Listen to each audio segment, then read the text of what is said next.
টাকা 30 টাকা হ্যাঁ তো 30 টাকা দিয়ে দেন না হারানো না হাইম একজনে না হাইম যে তুমি যাবে ভাই যাবে মোর সাথে আমাদের এই ছোট গায়ে গাছের ছায়ায় লতায় পাতায় উদাসী বনের বায় মায়া মমতায় জড়াজড়ি করি মোর গেহখানি রহিয়াছি ভরে মায়ের বুকেতে বোনের আদরে ভাইয়ের স্নেহের ছায় তুমি যাবে ভাই যাবে মোর সাথে আমাদের এই ছোট গায়ে পল্লীকবি জসীমউদ্দীনের কবিতাটা এই শীতকালে নিমন্ত্রণ কবিতাটি আমি আসলে খুব আনন্দের সাথে পড়ছিলাম এবং এই দৃশ্যগুলো দেখছিলাম। আসসালামু আলাইকুম, বাংলাদেশি লাইফস্টাইল ব্লগস থেকে সবাইকে স্বাগত এবং শুভেচ্ছা। চলে এলাম আরেকটি ভিলেজ ব্লগ নিয়ে। আসলে প্রথমে দেখিয়েছিলাম রোশানগিরি গ্রামের রহস্য, এরপর চলে গিয়েছিলাম নানুপুর গ্রাম। আজকে আসছি আমি এই রোশানগিরি গ্রামেই আবার ফিরে আরও অনেক কিছু দেখা রয়েছে। রয়েছে পিঠা উৎসব, কলমি শাক তোলার উৎসব এবং সুন্দর একটি লাঞ্চ। তাহলে চলুন ব্লগের সম্পূর্ণ দেখুন এবং উপভোগ করুন। প্লিজ ভালো লাগলে লাইক, শেয়ার অ্যান্ড সাবস্ক্রাইব।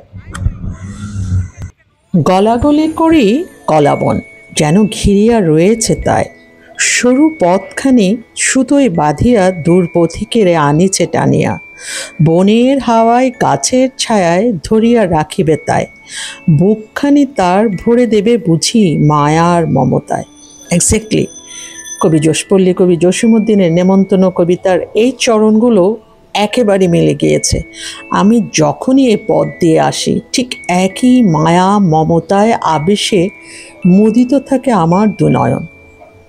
একটু বেশি বলে ফেললাম কি? মোটেই নয়। চমৎকার একটা পরিবেশ রয়েছে আমার বাড়ির সামনের দিকে। পিঠা খেতে যাওয়ার আগেই আমি অনেক কিছু দেখে ফেলছি। পথে পথে পথে আমি দাঁড়িয়ে যাচ্ছি আর দেখছি এই যে জলকেলি করছে এরা, এই জলকেলিটা দেখতে তো অন্যরকম লাগছে। আর যারা এদেরকে চালিত করছে তারা বেশ সুখী মানুষ বলে মনে হয় আমার, যেহেতু চারপাশে এমন প্রকৃতি, এমন উদারতা, এমন ভালোবাসার কিছু জিনিস ছড়িয়ে ছিটিয়ে আছে যা বোধহয় মানুষকে তৃপ্তির ঢেকুর তুলতে সাহায্য করে, তাই নয় কি? সত্যি অসাধারণ কিছু দৃশ্য দেখছি। বিশেষ করে শীতের সকালে আপনি যখন গ্রামে যাবেন তখন এই যে ঘন কুয়াশা, তখনও সূর্যটা এই উঠি উঠি করছে, সূর্যি মামা ওঠার অপেক্ষায় রয়েছে সবাই। এই ফাঁকে গ্রামের মানুষজন তাদের কাজকর্ম শুরু করে দিয়েছে। দৈনন্দিন কাজের মধ্যে যে লাঞ্চের যে আয়োজন থাকে সেটা কিন্তু বেশিরভাগই এই মাঠ থেকে নেওয়া। এই যে ধানের যে চারাগুলো তুলে নেওয়া হচ্ছে, এগুলো আমরা যখন আগে গ্রামের বাড়িতে যেতাম তখন এগুলোকে একটা টুল বিছিয়ে খুব জোরে জোরে বাড়ি মেরে ধানগুলোকে বের করা হতো। এখন এমন হয় কিনা আমি জানি না, কিন্তু সেই স্মৃতিটাও আবার মনে পড়ে গেল। এই যে আস্তে আস্তে সূর্যের দেখা মিলছে, এই সময়টা কিন্তু অসাধারণ একটা সময় এই গ্রামের শীত সকালে। আজ দিদি কোথায় যাচ্ছে এটা দেখার জন্য কিন্তু আমি উদগ্রীব। ওরে, উনি তো কলমি শাক তোলার জন্য গিয়েছে। কলমি শাক আজকে আমার খেতেই হবে, কারণ কলমি শাক খাওয়ার জন্য আমি উদগ্রীব হয়ে থাকি। শহরে তেমন একটা খাওয়া হয় না। গ্রামে গেলে আমি ওনাদের যখন দেখি যে ওনারা এ ধরনের শাক নিয়ে ভেজে খুব মজা করে ভাত দিয়ে খাচ্ছে, আমার তখন শাক খাওয়ার খুব ইচ্ছে জাগলো। তা আমি দিদিকে বলেছি, দিদি আমার জন্য কষ্ট করে এই জায়গা থেকে শাকগুলো নিচ্ছেন। ওনারা তো বেশিরভাগই এই সমস্ত জায়গা থেকেই শাকগুলো নেন, কিনে তো নেন না। আসলে এখান থেকে তুলে নিয়ে রান্না করে খাওয়ার যে আনন্দটা, সেটা বোধহয় বলে বোঝানো যাবে না, প্র্যাকটিক্যালি দেখতে হবে। আমি সম্ভবত খুব ছোট কিছুর জন্য মারা যাব, ছোট ঘাস ফুলের জন্য, একটি টলমলে শিশির বিন্দুর জন্য।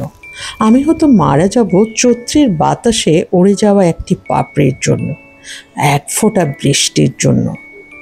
কবি হুমায়ুন আজাদের এই কবিতাটি আসলেই প্রতিটা মানুষের মনের কথা।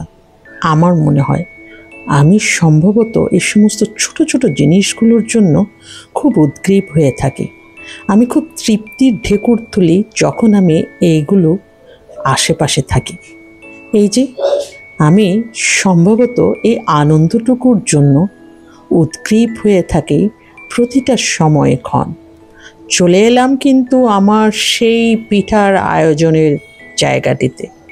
ছোট্ট একটি রিসোর্ট বললে ভুল হবে, ছোট্ট একটা কুঁড়ে ঘর। কেমন লাগছে বলেন? আমি যখনই এই ছোট্ট জায়গাটিতে আসি, কবি হুমায়ুন আজাদের মতো বলি যে আমি সম্ভবত এটার জন্যই জীবনে বাঁচার এক আনন্দ খুঁজে পাই। ওয়াও, কি সুন্দর চুলা বসিয়েছে! আমি ওনাকে বলেছিলাম দিদিকে যে আমি পিঠা খাবো, তখন উনি আমার জন্য সব আয়োজন করে রেখেছেন। আপনাকে অসংখ্য ধন্যবাদ। এবং উনি লাকড়ি পর্যন্ত ম্যানেজ করে ফেলেছেন। আমি আমার মানে এই ঘরে অনেক দিন পর আসলাম, এসে আমি একেবারে মুগ্ধ। আমি প্রতিবারই এই গাছ গাছালি প্রতিকূল সব কিছুর সাথে কথোপকথন করি এই কবিতাগুলোর মতো। আশেপাশের অনেকে বলেছে গাছগুলো কেটে ফেলেন, আপনার টিনের চালে ডিস্টার্ব করবে, কিন্তু আমার গাছগুলোর প্রতি অনেক মায়া, অনেক ভালোবাসা।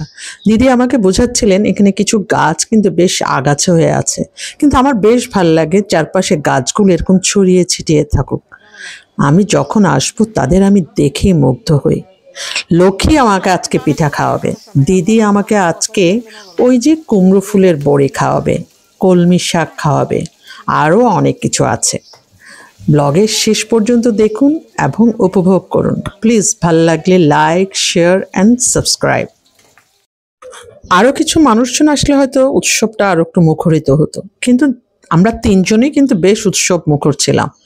এই যে আমি আসলে ওনাদের ভয়েসটা দিচ্ছি না, আপনারা অনেকে চাট গায়ে বুঝবেন না বলে আমাকে কথাগুলো বলে দিতে হচ্ছে। না হয় ওনাদের সাথে যে কথোপকথনগুলো ছিল সেটা দিতে পারলে আরো ভালো লাগতো। এই যে চালটাকে সেট করা, এটা অনেক কঠিন কাজ। লক্ষ্মী, তুমি আজকে সুন্দর সেজে এসেছো, আমি দেখতে হবে।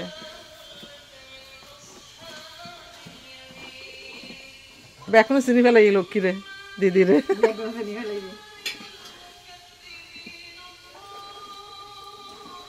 আমি ফ্লাওয়ার এনেছিলাম, ফ্লাওয়ারটা আমরা দিদি লাগাবে, এটা নিচ্ছি না, যেহেতু আমাদের ঘর হচ্ছে মাত্র একটা রুম হলো আমার অনেক শান্তি।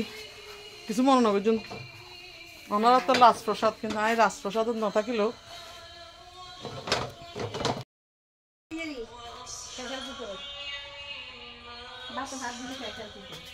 প্রেশার কুকার কেন গ্যাস কি দেরি করতাম যে। আচ্ছা আচ্ছা ঠিক আছে, প্রেশার কুকার, এটা ডিম, মানে সব আজকে আমি রান্না করবো না। এই কিন মুসি মুসি দিবে পরে ডিম নিয়ে এটা কো গেল না।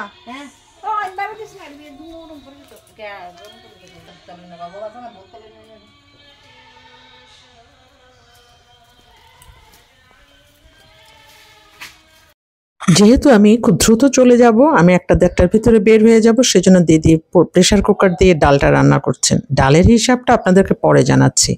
এই ফাঁকে কিন্তু আমার চুলায় ভাপা পিঠা আয়োজন চলছে। বেলা তখন কিন্তু প্রায় 1টা। দেখেন আমরা ওখান থেকে আসছিলাম 12টার সময়, 12টা হয়ে গেছে, কিন্তু এই রান্নাগুলো খুব দ্রুত চলছে। যেহেতু আগে গুছানো ছিল, তো উনি একদিকে কলমি শাকগুলো সেট করছেন, ডালটাকে রান্না করছেন এবং বড়িটা, কুমড়ো ফুলের বড়াটাকে নিয়ে উনি আয়োজনে মেতেছেন। আর এদিকে লক্ষ্মী আমার জন্য ভাপা পিঠা রেডি করছে। আমি সম্ভবত এই ছোট ছোট বিষয়গুলোর জন্য অধীর আগ্রহে উন্মুখ হয়ে থাকি। ভাপা পিঠা খাওয়া, কলমি শাক খাওয়া, এই ধরনের ছোট ছোট বিষয়গুলো আমার জীবনের আশেপাশে সবসময় ছড়িয়ে ছিটিয়ে থাকুক, এই প্রার্থনা সবসময়, এই দোয়া সবসময়।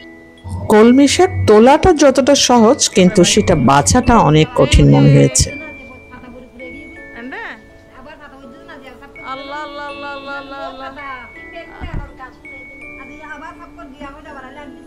আমি বলি, আমি এখানে আসলে এই দুজনকে পাইলে আমার আর লাগবে না কাউকে, শেষ। আমি অনেকক্ষণ পর্যন্ত এনজয় করে যাবো গিয়ে। আমি বলছিলাম আপনাদের তিনজনের সাথে আমি মোটেও বোর হই নাই।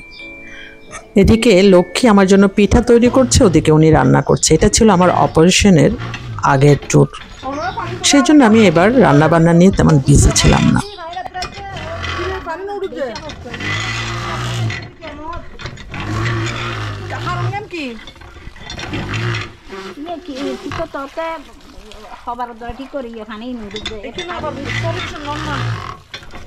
আমি যাচ্ছি।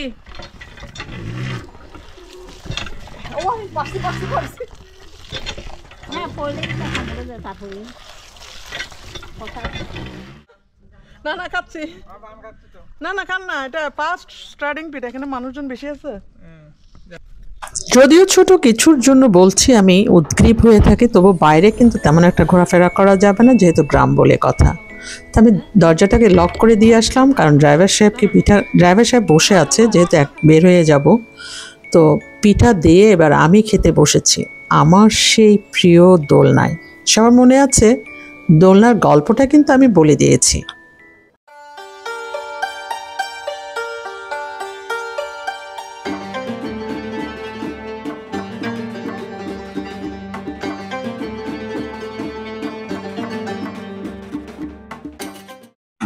দোল খেতে খেতে পিঠা খাওয়ার মজাটাই অন্যরকম।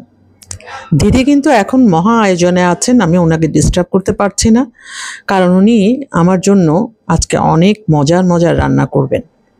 আর এদিকে লক্ষ্মী কিন্তু আমার সাথে গল্পে মেতেছে।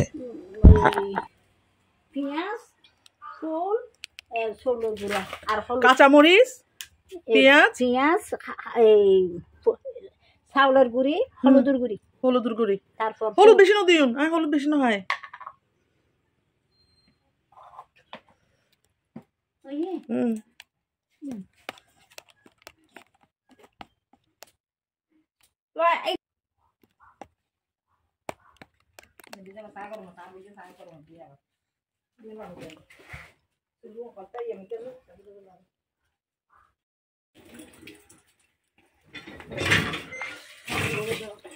ওই পাতা সহ বড় বড় করে দেও নন্দেন, কিন্তু তেল হম দিও, তেল দিবেন হম, আর নয় না হাইতে না।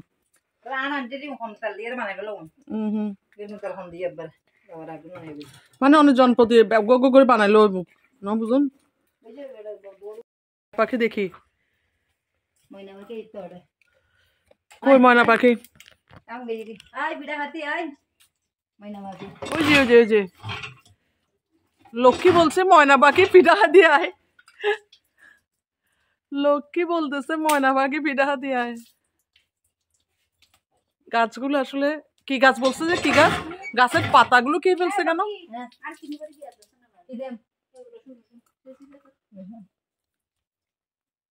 না না দিদিরে আগে কিনে গুছাই পেলো, হারণ আসলে এহেলা করতে গেলে সমস্যা। অনেক কি দিব দূর, উগ্র রসুন দক না, উগ্র রসুন, বাস বাস বাস বাস বাস বাস। লক্ষ্মী বেশ ভালো চা বানাতে পারে, বেশ ভালো লেগেছে, কারণ পিঠার সাথে চাটা জমবে বেশ। তো আমরা তিনজনই আবার একটু চা খেলাম, যদিও তখন দুপুর, কারণ রান্না হতে হতে আর একটু সময় লাগবে। উনি দিদি ওনার হাঁসের ডিমগুলো সব নিয়ে এসেছেন। বড় বড় করে লাগবে না, আর নতুন পিঠা পিঠা হবে না, আসুন যে কি অবস্থা হয়ে তুই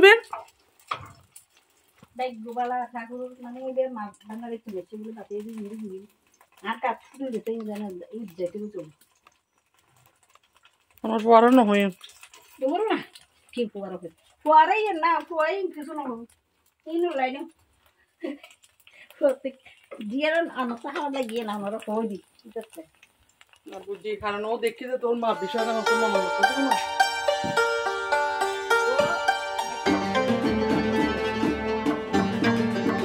আমরা দিন না পারি বলে হারে দিতে পারে চার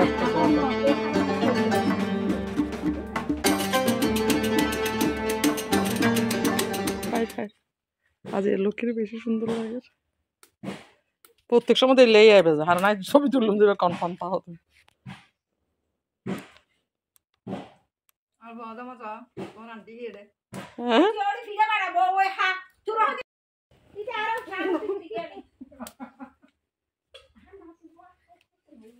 এবার অন নাতিলে আগে বানাই দল ভাত কিলে নহয় বউ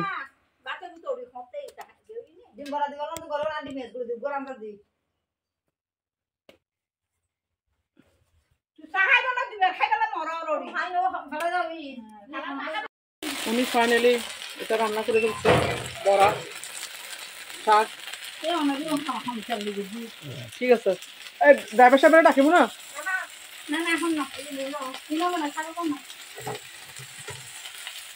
তকলা তো আজকে আমরা বেঁচে গেছি অল্পের জন্য মাছ ভান্ডারের দোয়া আরে তুমি আসো না আল্লাহ তুমি তোমার দাদি কিন্তু মাথা খারাপ বানায় ফেলবা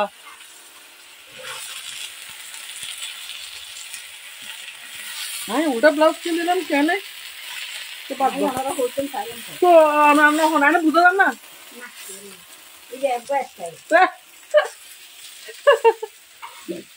ও ভাই খুবই আনন্দিত আপ্লুত আজ বাবা পিঠা খাইয়ে রে ভাবা পিঠাকে আমি আনন্দে আপ্লুত আর তো কিছু খাইবার এনার্জি নদের আর হন না আর কি করছো আর হন অনেক কি রে তুমি আস্তে আস্তে লাগতেছে পিঠা খাও আসো দেখি পিঠা খাও একটা হাত দাও আগে এক্সকিউজ মি হাত দাও না আগে হ্যালো আচ্ছা যাও ভাত খাও যাও তোমার দাদিকে তুমি সালাম করবা 10 বার প্রত্যেকদিন তোমার জন্য কি করতেছে দেখ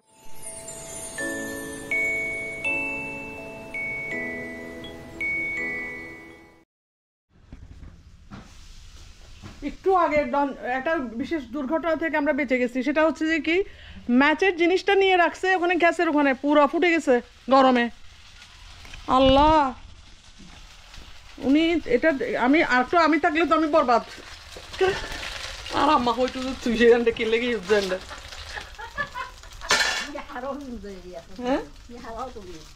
না ভিডিও করেছি আমার আম্মা আমাকে বলতো যে তুই গে ইউজ কিনলে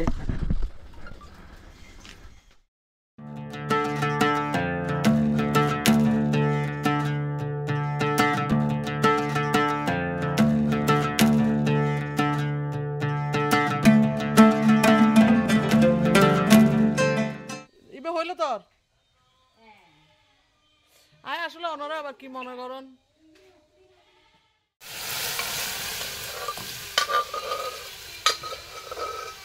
খুব দ্রুত ডাল রান্না হয়ে গেছে আমি হইলে তো বহুত ডিস্টার্ব হইতো এতক্ষণ আচ্ছা ঠিক আছে কারণ আমি রান্না বান্না নজর দিয়েছি ফ্যান্টাস্টিক ডাল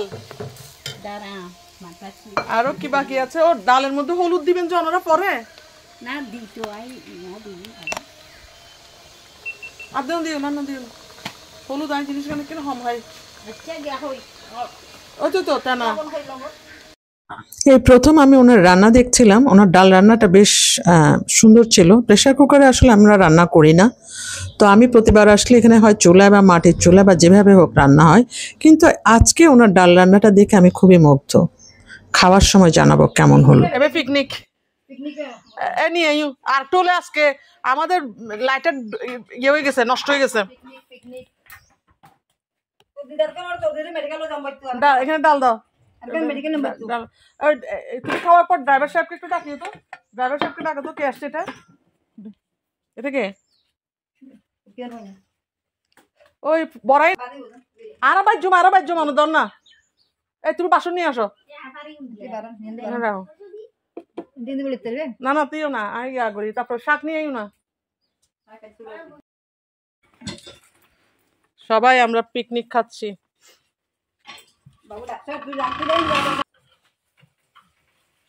ডিম দি ফেলো অবু কনে কি তাড়াতাড়ি ডাইল রান্ধুন আমি তো একবার মুগ্ধ হয়ে গেলাম ডাইল রান্ধু দেখি আল্লাহ বড়া দিছে বড়া ঠিক আছে ডাকনা দেন এখানে বাসন আছে ভাত আছে, সব আছে। আর দেখেন কত সুন্দর পিঠা টিঠা বানাইছে, পারলে আরো পিঠা খান।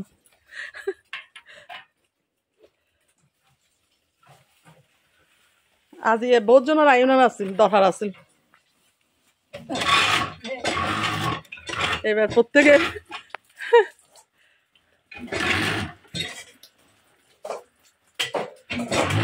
ওই আমরা চা তো ঠান্ডা কি ওই যে আপনার প্লেটে দিচ্ছে ডিম, ওটা নেন। হ্যাঁ হ্যাঁ হ্যাঁ, শাক খাবে, শাক খাবে। আর আপাতত ডিম জিনিস একটু কম অ্যাভয়েড করি, কারণ এখন ডিম হাই তো ফজরত, দুটো ডিম খাইলে আল্লাহ সমস্যা আছে। আপনি ডিমের প্লেট নেন, এখান থেকে ডিমের প্লেট নেন। আরো একজন আসবে যে, সে এখনো বলে মাইস ভান্ডার। আমি আইবো আইবো, এখন আরো হনুমতো খাবাই দিয়ে বাইরে দিন গি। হ্যাঁ হ্যাঁ হ্যাঁ, শাক দিয়ে দেন। এই শাকি নগি দিদি, শাকি নগি। এবার ভাত নেন। পিকনিক। আপনার কি আমার বাড়িতে এসে খারাপ লাগে? কারণ আমি তো রাজপ্রসাদে থাকি না, সবাই তো রাজপ্রসাদে থাকে। আমার কালকে অপারেশনের ডেট দিছে, এখন আমাকে বলছে যে একদিন বাসায় রেস্ট থাকলে কি হয়, কিন্তু আমার তো এটা খুব জরুরি। অপারেশনটা সাকসেস হওয়ার জন্য আমার এটা জরুরি। আচ্ছা, এই গাছের মধ্যে পাতার মধ্যে হলুদ হয়ে গেলে এই এবার কি গাছ তো কিলে নষ্ট হয়ে যাওয়ার করে, কিন্তু পাতা ছাড়ি দিলে ভালো নয় তো।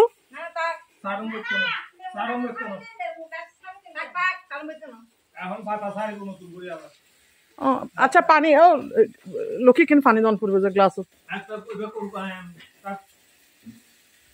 লক্ষ্মী গাইবে গড়িতে বুঝে ভালো। অনারে অসংখ্য ধন্যবাদ, অনেক সাহস দিন বলে ফিরে বানাবার সাহস পাই।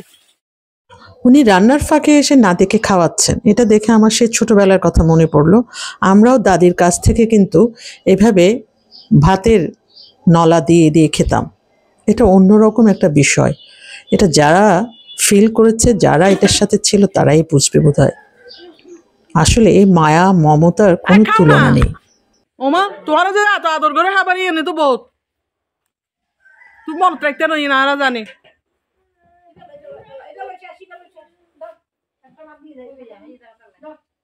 পিঠা খাই যে ন বুঝন, পিঠা খাই যে তাহলে নহত যে পিঠা খাইছ।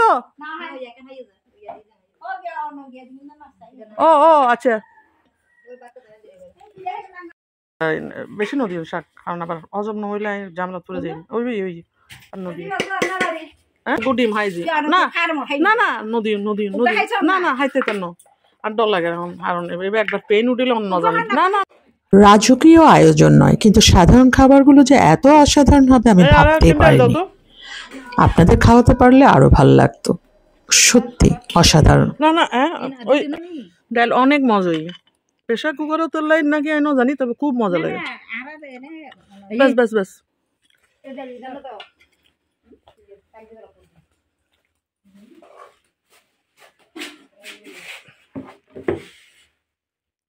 সময় একবারে নফাই আই।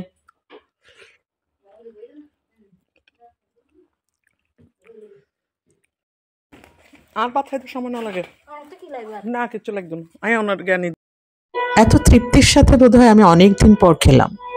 ওনারা সকলে চেয়েছিলেন একসাথে বসতে, কিন্তু আসলে সময় সুযোগে একসাথে বসা হয় না। আমার যাওয়ার তাড়া থাকে, আমি ওনাদেরকে বসিয়ে দিয়েছি। লক্ষ্মী এক ফাঁকে এসে বসেছে, মানে তিনজন তিনভাবে বসতে হয়েছে, কিন্তু তবুও এই আয়োজনটা অসাধারণ ছিল।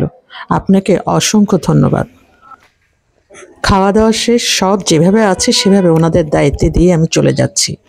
বললাম যাওয়ার আগে একটা ছবি তুলে নিই। দেখলাম পাশের একজন প্রতিবেশী এসেছে, তো ওনাকে বলছিলাম আর কি, আপনার জন্য আছে, আপনি চাইলে খেতে পারেন।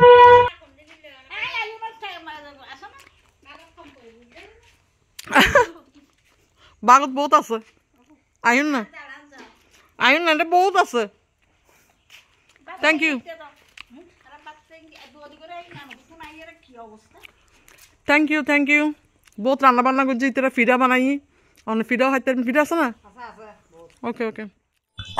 আমার এই ছোট গাটি এবং ছোট আয়োজনটি যদি আপনাদের ভালো লেগে থাকে, please like, share and subscribe. আপনাদের উৎসাহ উদ্দীপনা ব্লগটিকে অনেক দূর নিয়ে যেতে সাহায্য করবে। ইচ্ছে আছে প্লেলিস্টটিকে আরও বড় করার, অর্থাৎ আরও নতুন নতুন জায়গা সম্পৃক্ত করার। আপনাদের কোনো সাজেশন থাকলে আপনাদের সুচিন্তিত মতামত অবশ্যই জানাবেন কমেন্ট সেকশনে। আপনাদের মতামত জানিয়ে ব্লগটিকে আরও সামনে নিয়ে যেতে সাহায্য করবে। এই জায়গাটি হচ্ছে আমার জন্য একটা টনিকের মতো, আমার একটা প্রশান্তির জায়গা, আমার উদাসী মনের একটি আনন্দের খোরাক। এই ফাঁকে একটা কথা বলে রাখি, প্রত্যেকের জীবনে এমন একটি জায়গা থাকা উচিত। আপনি যখন খুব টায়ার্ড হয়ে যাবেন তখন আপনি এখানে এসে একটু স্বস্তির নিঃশ্বাস ফেলতে পারবেন। প্রত্যেকে হয়তো এ ধরনের ভাবনা চিন্তায় এখন মগ্ন, তাই নয় কি? যাই হোক, আমি ফিরছি আমার গন্তব্যে, চলে এলাম শহরে। শহরে এসে এই ফ্লাইওভারটি দেখে আমি সবসময় মানে খুব আনন্দিত হই, কিন্তু আজকে দেখছি এখানে বেশ আন্দোলন চলছে। যাই হোক, আমি এখন প্রশান্তির মুডে আছি। এই আন্দোলন আমার গায়ে লাগছে না। ঠিক এটাই বলছিলাম যে আপনি যখন খুব কর্মব্যস্ততায় টায়ার্ড হয়ে যাবেন তখন এই ধরনের জায়গাগুলোতে ঘুরে আসতে পারেন। চাইলে আমার রিসোর্টে ঘুরে আসতে পারেন। সবাই ভালো থাকুন, সুস্থ থাকুন, নিরাপদে থাকুন, ব্লগের সাথেই থাকুন। আল্লাহ হাফেজ।